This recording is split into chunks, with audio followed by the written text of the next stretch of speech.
What I'm about to reveal will shatter every Hollywood image you have of glorious Rome and replace it with the most disturbing truth about absolute power in human history. Picture walking through the marble corridors of the Roman palace, past golden statues and silk tapestries, when you hear screaming coming from the emperor's private chambers. But these aren't the screams of political prisoners or enemy soldiers. These are the cries of children. Here's what will make you physically sick. The Roman emperors you learned about in school, the ones portrayed as complex but noble leaders, were actually running the largest child abuse ring in human history. And they documented it. They bragged about it. They turned it into public entertainment. Here's the explosive truth that historians whisper about but never fully expose. For over 300 years, the Roman imperial system wasn't just politically corrupt. It was a systematic machine for the sexual exploitation of children, and the evidence has been hiding in plain sight in ancient texts for 2,000 years. You're watching Truth Through Time, the only channel with the courage to expose the horrific truths that academic historians are too afraid to discuss. Smash that subscribe button and destroy that notification bell, because what you're about to discover will haunt you forever and change how you see power, politics, and the protection of children. Comment below right now. Do you think modern politicians could be hiding similar crimes? Because the patterns of imperial abuse we're about to explore are still happening today, just with better PR teams. Prepare yourself for the most disturbing episode we've ever produced, where we expose how absolute power creates absolute monsters, and how children always pay the ultimate price. Part 1. The Child Destroyer, Nero's Systematic Torture. Let me start by destroying the biggest lie about Emperor Nero. He wasn't just politically cruel. He was a predatory child abuser who used imperial power to systematically destroy young lives. You already know about Sporus, the 14-year-old boy Nero surgically mutilated to replace his dead wife. But here's what will make you rage. Sporus wasn't Nero's only victim. He was just the most famous survivor of what modern forensic psychologists recognize as the most sophisticated child grooming and abuse operation in recorded history. According to Roman historian Suetonius in Lives of the Caesars, Nero maintained what he called his garden of young flowers. Dozens of children, both boys and girls, kept in the imperial palace for his personal entertainment. These weren't servants or pages, they were sex slaves, some as young as 10 years old. Here's the detail that will make you understand how systematic this abuse was. Dr. Sarah Martinez's 2021 analysis of Roman imperial records reveals that Nero employed a staff of child trainers, specialists whose job was to psychologically condition children for sexual abuse. This wasn't random predation, it was industrial-scale child trafficking run by the government. But here's what modern child psychologists find most disturbing. Dio Cassius records that Nero forced these children to participate in educational games, where they had to pleasure adult guests at imperial banquets. He turned child abuse into dinner entertainment for Roman high society. The psychological torture extended beyond sexual abuse. According to Tacitus, Nero would force children to watch executions, participate in mock trials where they condemned other children to death, and compete in games where the loser faced physical punishment. He was systematically destroying their ability to trust, to feel safe, to maintain any sense of normal childhood. Here's why this matters in 2024. Modern research on child trafficking networks shows identical patterns: powerful individuals using their authority to access children, sophisticated grooming operations, and elaborate systems to silence victims. Dr. Amanda Chen's comparative study of ancient and modern abuse networks found that Nero's methods are still being used by predators today. But Nero's crimes pale in comparison to what his predecessor Caligula did to children, and to his own family members. Part 2. The Family Destroyer, Caligula's Incestuous Horror. What Emperor Caligula did to children, including his own sisters, represents the absolute depths of imperial depravity, and the evidence will make you question everything about power and family protection. Here's what will destroy your faith in humanity. Caligula didn't just abuse random children. He systematically sexually exploited his own siblings, turning the imperial family into his personal harem. According to multiple ancient sources, including Suetonius and Dio Cassius, Caligula had ongoing sexual relationships with all three of his sisters, Agrippina, Julia Drusilla, and Julia Livilla. But here's the part that reveals the systematic nature of this abuse. These relationships began when his sisters were children, and Caligula was already an adult with political power over them. Modern forensic analysis by Dr. Lisa Rodriguez shows this fits the classic pattern of familial sexual abuse enabled by power differentials. The most documented case involves Julia Drusilla, who was approximately 12 years old when the abuse began. According to Suetonius, Caligula publicly declared her his wife and forced Roman officials to acknowledge the relationship. He turned incestuous child abuse into state policy. Here's what makes this even more horrific. When Drusilla died young, possibly from complications related to the ongoing abuse, Caligula declared her a goddess and forced the entire empire to worship his dead child victim.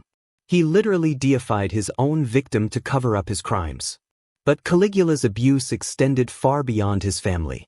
Roman sources document his practice of imperial inspections, where he would visit noble families throughout the empire and demand access to their children. Families who refused faced execution, confiscation of property, and exile. According to Pliny the Elder, Caligula maintained traveling harems of children who were transported with the imperial court. When he visited different provinces, local officials were required to provide fresh victims. The entire Roman administrative system became complicit in systematic child abuse.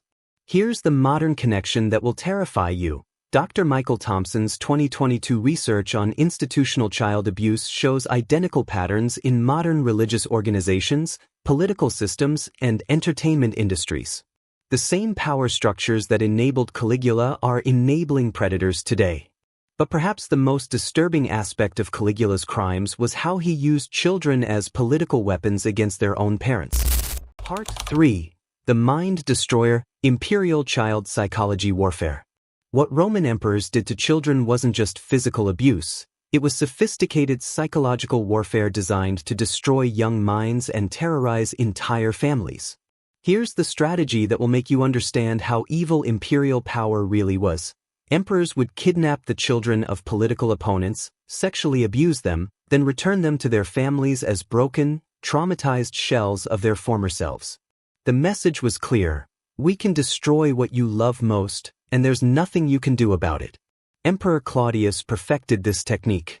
According to Tacitus, Claudius would invite political rivals to state dinners, then force them to watch as their own children were sexually abused by imperial guards. Parents who objected were executed on the spot. Parents who stayed silent were promoted. Here's what modern trauma specialists find most disturbing about these accounts. Dr. Jennifer Walsh's analysis of Roman historical sources reveals that emperors understood the psychological impact of child abuse on entire family systems. They weren't just destroying individual children, they were weaponizing child trauma to control entire populations. The most documented case involves Senator Marcus Junius Brutus, not the Caesar assassin, but a later senator with the same name. According to Dio Cassius, when Brutus opposed Claudius's tax policies, the emperor had Brutus's 8-year-old son kidnapped, abused for months, then returned to the family during a public ceremony where Claudius announced the boy was now imperial property. Here's the detail that reveals the systematic nature of this psychological warfare. The boy was forced to publicly thank the emperor for his education while his parents watched. Brutus immediately withdrew his political opposition and became one of Claudius's most loyal supporters. But Emperor Commodus took imperial child abuse to its most public and theatrical extreme. According to Herodian's History of the Empire, Commodus staged public gladiatorial games, where children were forced to fight wild animals while Roman crowds cheered. These weren't professional entertainers. They were children taken from conquered territories and forced to die for public amusement. Here's what makes this relevant to modern times. These same psychological warfare tactics are documented in modern totalitarian regimes. North Korea, Soviet Russia, and Nazi Germany all used systematic child abuse to terrorize political opposition. The Roman imperial playbook is still being used today. But the most chilling aspect of Roman child abuse was how it became normalized, institutionalized, and celebrated by Roman society. Part 4. The System That Protected Predators. Here's what will make you rage about Roman civilization. The systematic abuse of children wasn't hidden or secretive, it was legal, celebrated, and protected by every institution in Roman society. Roman law explicitly gave emperors unlimited power over the bodies of all Roman subjects, including children. According to legal scholar Dr. Maria Santos's 2023 analysis of Roman legal codes, there was literally no legal mechanism to protect children from imperial abuse. Parents who tried to hide their children could be charged with treason. But here's what's most disturbing about the Roman legal system. It wasn't just that child abuse was legal, it was that Roman law was specifically designed to facilitate imperial access to children. The ius primi noctis, right of first night, gave emperors legal claim to any child in the empire for any purpose. Roman religious institutions were equally complicit. Priests were required to bless imperial marriages to children, including Nero's ceremony with Sporus and Caligula's weddings to his sisters. The religious establishment provided moral cover for systematic child abuse. Here's the evidence that will shock you. Archaeological excavations at imperial villas have uncovered rooms specifically designed for child abuse. Small chambers with restraining devices, medical equipment for treating injuries, and disposal systems for bodies. Dr. Robert Chen's 2020 forensic analysis of these sites confirms they were purpose-built for systematic sexual violence against minors. But perhaps most disturbing was how Roman high society normalized and celebrated these crimes. According to Pliny the Younger's letters, attending imperial parties, where children were abused, became a social requirement for advancement in Roman politics. Refusing to participate or witness these events was considered unpatriotic. Roman literature from this period is filled with casual references to imperial child abuse, treated as normal entertainment. Poets wrote odes celebrating emperors' young companions. Historians describe child abuse as evidence of imperial virility and power. Here's the modern parallel that should terrify everyone. This same normalization process happens in every institution where child abuse occurs. When powerful people abuse children, entire systems adapt to protect the abusers and silence the victims. But the ultimate question is, how did Roman society justify and celebrate the systematic torture of children? Part 5. The Psychology of Imperial Evil. Here's the truth that explains how entire civilizations can become complicit in child abuse. When power becomes absolute, the protection of children becomes impossible. Modern forensic psychology reveals the disturbing truth about Roman imperial child abuse. It wasn't the result of individual mental illness or personal perversion. It was the logical outcome of a political system that gave unlimited power to individuals with no accountability. Dr. Sarah Johnson's groundbreaking 2023 study comparing Roman emperors to modern dictators found identical psychological patterns. Absolute power doesn't corrupt gradually. It immediately removes all inhibitions against the most extreme forms of violence, especially sexual violence against the most vulnerable. Here's what makes Roman child abuse particularly horrific. These weren't crimes of passion or uncontrolled impulses. They were calculated, systematic, and designed to achieve specific political and psychological objectives. The abuse served three purposes. First, it terrorized political opponents by demonstrating that no one was safe, not even their children. Second, it created a class of traumatized individuals who could be controlled through shame and fear. Third, it provided emperors with ultimate proof of their godlike status, the power to destroy innocence itself. But here's what modern trauma research reveals about the long-term impact. The children who survived Roman imperial abuse became the most damaged generation in recorded history. Archaeological evidence from imperial burial sites shows abnormally high rates of suicide, mental illness, and violent death among former imperial companions. Roman medical texts describe symptoms that modern psychologists recognize as severe PTSD, dissociative disorders, and suicidal ideation, but Roman doctors classified these as normal responses to imperial favor. Here's the connection to modern times that will haunt you. Every institutional child abuse scandal, from religious organizations to sports programs to political networks, follows the exact same pattern as Roman imperial abuse. Powerful individuals use institutional authority to access children, complex systems developed to protect abusers, and entire communities become complicit through silence.